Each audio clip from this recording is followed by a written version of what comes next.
건강수명 100세를 향하여 슬기로운 건강관리법을 알려주는 방송. 안녕하세요. OBS 생방송 건강콜센터의 저는 장민정입니다. 무릎 퇴행성 관절염 환자가 처음으로 300만 명을 넘어섰다고 합니다. 대표적인 노년기 질환으로 정말 많은 분들이 무릎 때문에 고생하시는데요.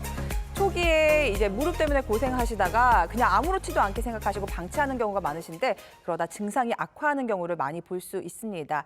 초기에 오면은요, 이렇게 약물 치료 또는 물리 치료 혹은 비절개 요법으로 충분히 치료가 가능하다는 점 꼭 기억하시고요. 오늘은 무릎 관절염 맞춤 치료로 초기부터 확실하게라는 주제로 방송 준비했습니다. 무릎 통증 초기에 좀 확실하게 잡고 싶다 하시는 분들의 연락도 기다리고 있습니다. 저희 쪽으로 오늘 전화 주시면요, 어떤 치료법이 잘 맞을지 함께 고민해 볼 텐데요. 시청자 참여 방법부터 안내해 드리겠습니다.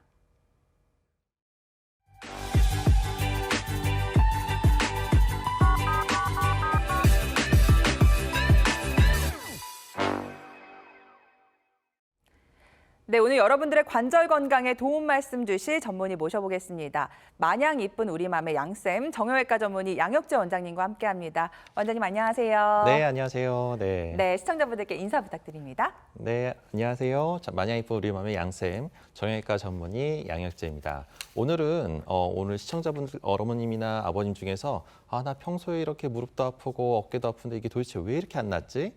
남들은 이제 봄철에 막 꽃구경 가고 놀러 다니고 등산 가는데 혼자서 이게 아파가지고 가지도 못하고 혼자서 끙끙거리시는 분이 혹시라도 계신다고 하면 오늘 시청하시면서 평소에 궁금하다는 점 전화로 이게 상담해 주신다고 하면 최대한 성심성의껏 잘 상담해 드리도록 하겠습니다. 네, 혼자 끙끙 앓고 계신다고 낫지는 않습니다. 네. 치료를 위한 첫걸음 저희 쪽으로 한번 통화 나눠보시면 좋을 것 같고요.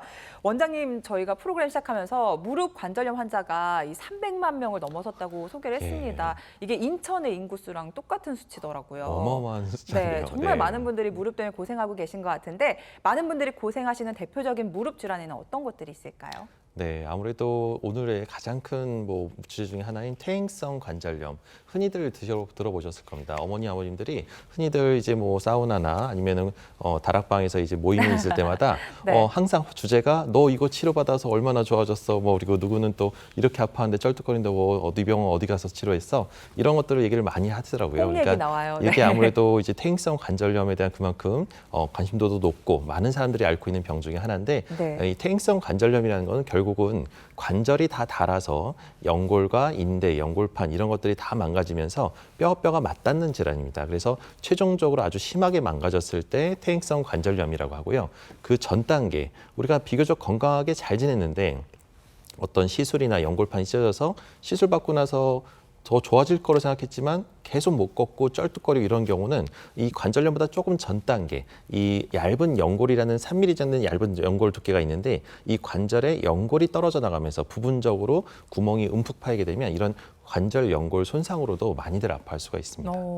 네. 근데 이 무릎 질환이 사실 지나가는 감기 같은 게 아니잖아요. 치료를 그렇죠. 받아야 네. 나아질 수 있는데 방치하시는 분들 꽤 많거든요. 네. 방치하면 어떤 문제점이 나타날 수 있을까요? 네, 아무래도 무릎은 한번 방치하고 망가지게 되면 대부분 다른 몸은 어느 정도 자연 회복이 되면서 이 관절염하고 달리 기다리면 좋아지는 경우도 있습니다. 그래서 관절염도 내가 좀 들쓰고 좀 쉬면 괜찮겠지라고 기다리시고 병원을 가는 걸 좀 꺼려하시는 분들이 꽤 많은데 이걸 방치하다 보면 다리가 점점점 O자형으로 휘어지게 됩니다. 그리고 뒤뚱뒤뚱 걷게 되는데 네. 이런 것들을 본인은 모르고 무시하다가 이제 서서히 망가지다면서 다리가 심한 O자형 변형이 오면서 이제 보행에 장애가 오고 지팡이나 이제 이런 목발 없이는 이제 걸을 수가 없을 정도로 통증이 오기 때문에 이럴 경우까지 방치하시면 절대로 안 됩니다. 네.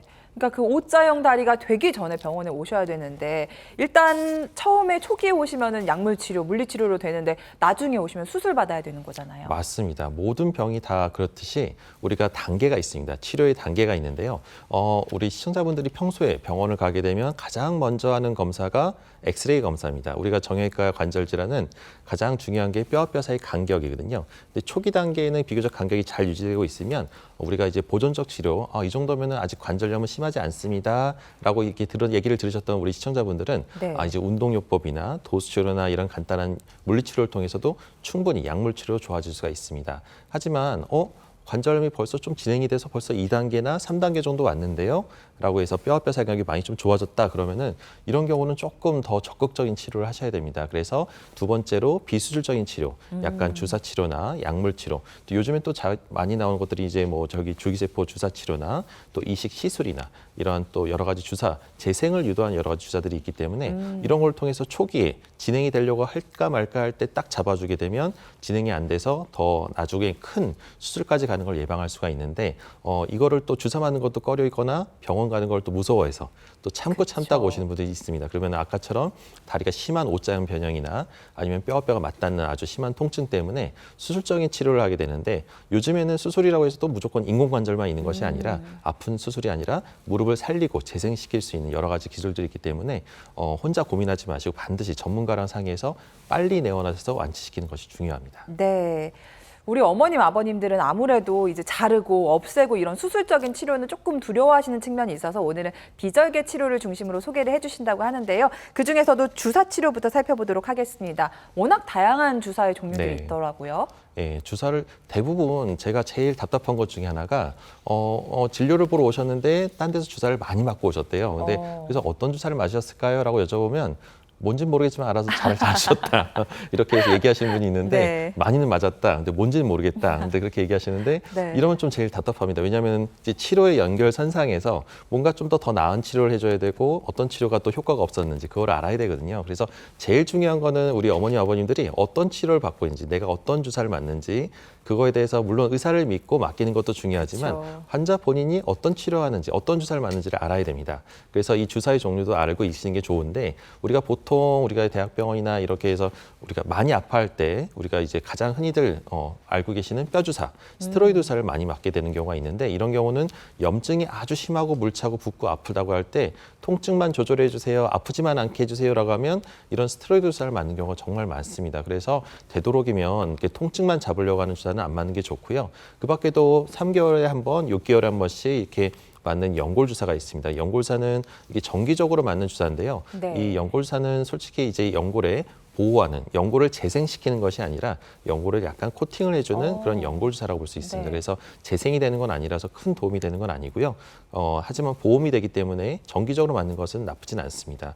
하지만 그 밖에도 또 재생을 유도하는 PDRA나 PN이라는 주사와 증식 주사 같은 것들이 있는데요. 이런 것들이 솔직히 말하면 무릎 관절에 초기 관절염에는 상당히 효과적이고 또 부작용이 없기 때문에 이런 재생을 유도하는 이런 주사들이 맞는 것이 꽤 초기에는 많이 도움이 될 수 있습니다. 네, 여러 주사의 종류들을 소개해 주셨는데 증식 주사 뒤에 괄호치고 조직 재생이라고 쓰여 있어 저는 맞습니다. 이게 제일 눈에 들어오는데 어떤 과정을 통해서 치료를 하게 되는지 증식 주사의 치료 과정을 좀 살펴주시죠.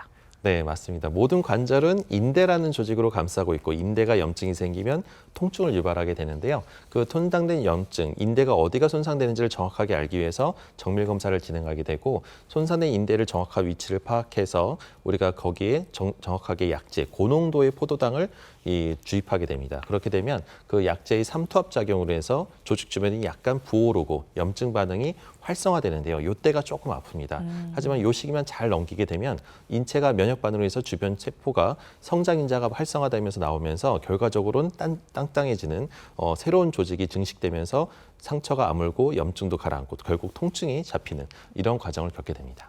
네.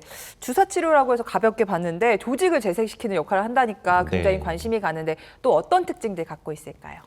네, 아무래도 우리가 이제 증식 주사의 특징은 정밀 검사를 통해서 정확한 위치를 파악하는 것이 가장 중요하고요.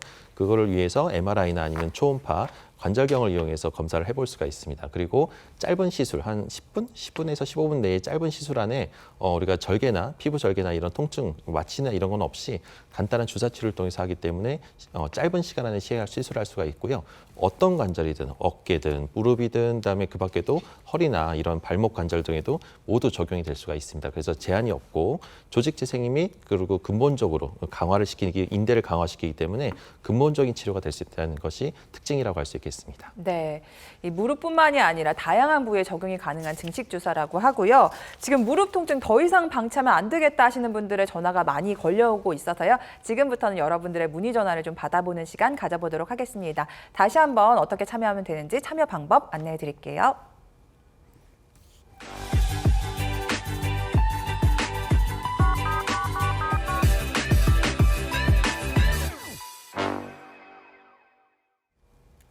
네, OBS 생방송 건강콜센터 지금 시각 4시 40분 지나가고 있습니다. 지금부터는 여러분들의 전화 받아보도록 하겠습니다.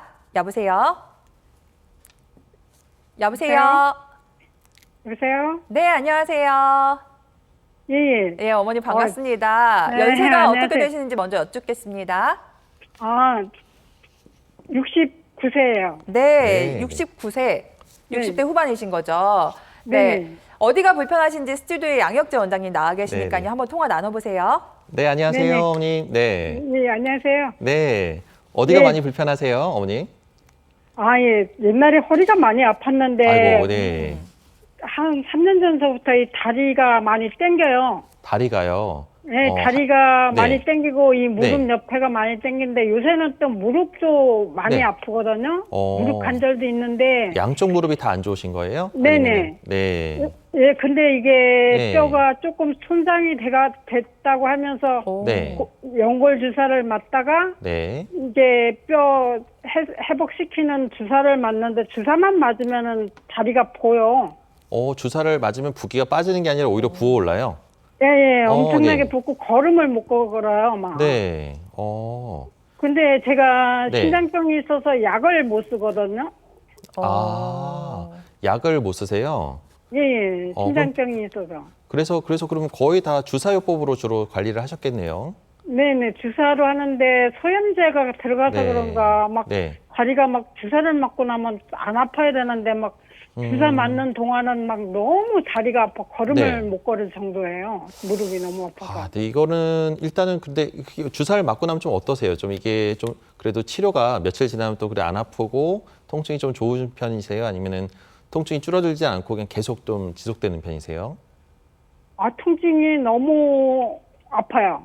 통증이 아. 막 한 달 정도, 한 2개월은 막 주사 맞고 나면 막 걸음을 못 걸어요. 그 아유, 정도로. 네, 그거는 좀 아닌 것 같은데요. 일단은 염증이나 관절염이 이제 주사는 그렇게 네네. 오랫동안 아프지 않습니다. 원래는 제대로 잘 맞고 정확한 위치에 제대로 들어갔다고 하면 보통 한 2, 3일에서 기껏해야 한 일주일 정도 약간 뻐근하고 불편하고 아플 수는 있는데 그렇게 네네. 한 달 넘게 아프고 너무 고통스럽고 못 걸을 정도다. 이거는 아마 주사가 효과가 없거나 심한 관절염으로 더 악화됐거나 이제 나중에 네네. 또 내용을 보시겠지만 연골이 아예 떨어져 나와서 뼈가 드러난 부분들이 꽤 있으면 이런 것 네네. 때문에 많이 효과가 없어서 주사가 효과가 없는 단계로 넘어간 걸 수도 있거든요. 근데 아, 이제 근데 주사를, 네. 주사를 맞으면은 일주일에 한 번씩 5번을 맞거든요. 아, 그게 네, 이제 네, 네. 올해 1차가 끝나고 네. 6개월 있다가 또 맞으래요. 근데 네. 이 주사 맞기가 겁나요. 그렇죠. 그러니까요. 예. 통증이 그 정도로 심하신데. 그래서 이게 주사만 맞을 게 아니라요, 어머님. 네. 이제는 조금 더 적극적인 또 다른 이게 어머니가 맞는 주사는 아마 연골 주사일 겁니다. 그래서 일주일 간격으로 해서 5번 맞고 6개월 지나면 또 보험이 되기 때문에 네네. 연골사를 아마 맞으신 것 같은데 그걸로는 이제 재생이 되거나 관절염을 근본적으로 치료하는 것이 아니라서 네네. 우리가 앞에서 잠깐 얘기했던 뭐 증식 주사나 그밖에도 여러 개 조직을 재생시킬 수 있는 여러 가지 주사 치료들이 있으니까 뒤에 나온 내용도 좀 잘 들어보시고 어머니한테 네네. 좀 도움이 될 만한 주사들이 많이 있으니까요. 요걸 좀 더 큰 병원에 가셔서 이런 네네. 주사 치료들을 상담받고 좀 근본적으로 치료를 좀 받아보시면 좋을 것 같습니다. 네네. 아, 근데 이거 큰 병원에 가려면은 이거 그 병원에서 저거를 띄워줘야지 보험이 된다 그래요. 아, 네, 그거 의뢰서요. 의뢰서. 예, 예. 네, 네. 그런 의뢰서 것들은 이제 이렇게. 써달라고 하면 다 받을 수 있으니까요. 예, 네네. 받아가지고 오셔서 이게 큰 병원에서 좀 더 그 전문가랑 상의해서 좀 더 다른 관절염에 더 적극적인 치료를 좀 받으시면 좋을 것 같습니다. 네, 알겠습니다. 우리 어머니 방송 계속 보셨는지 모르겠는데요. 주사에도 상당히 다양한 종류가 있습니다. 지금 맞고 계시는 치료가 더 이상 통하지 않고 오히려 통증을 더 유발하고 있기 때문에 이제 다음 단계의 치료를 고민해 보셔야 할 텐데요. 그냥 윤활유 역할, 기름칠 역할만 하는 주사가 아니라 좀 근본적인 재생을 유도하는 주사 쪽으로 보시는 것도 좋을 것 같습니다. 전화 주셔서 감사드리고요.